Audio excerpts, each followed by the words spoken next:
Hello everyone, আসসালামু আলাইকুম। আশা করি আপনারা সবাই ভালো আছেন।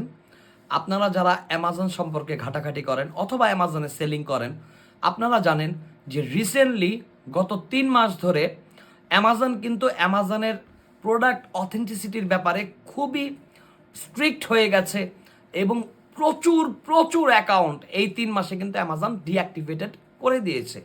তো চলেন আমার স্ক্রিনে আপনাদের একটু দেখাই। A guide to Amazon's invoice requirement, একটু খেয়াল করবেন কি কি রিকোয়ারমেন্ট আছে একটা সঠিক ইনভয়েস অ্যামাজনের জন্য, একটু খেয়াল করবেন। Issued within the last 365 days, quantities must match sale volume, product identifiers মানে নেম, মডেল, বারকোড, এক্স্যাক্ট বারকোডটা আপনার থাকতে হবে যে প্রোডাক্ট আপনি সেলিং করছেন। সাপ্লায়ার কন্ট্যাক্ট ডিটেলস মানে সাপ্লায়ারের যে কন্ট্যাক্ট ডিটেলসটা সেটা থাকতে হবে, একটু খেয়াল করবেন। দেখেন important points, invoice must be authentic PDFs or images, not editable formats. Editable ফরম্যাটে ইনভয়েস হলে চলবে না।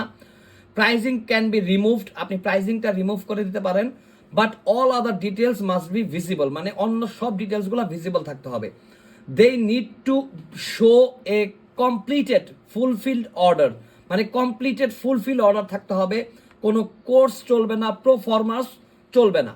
Supplier should have a verifiable online presence মানে কি বলতেছে যে আপনার যে সাপ্লায়ারটা সেই সাপ্লায়ারের কিন্তু একটা ভেরিফাই করা যায় এরকম অনলাইন প্রেজেন্স বা ওয়েবসাইট থাকতে হবে, যার মাধ্যমে অ্যামাজন সেই সাপ্লায়ারকে ভেরিফাই করতে পারবে।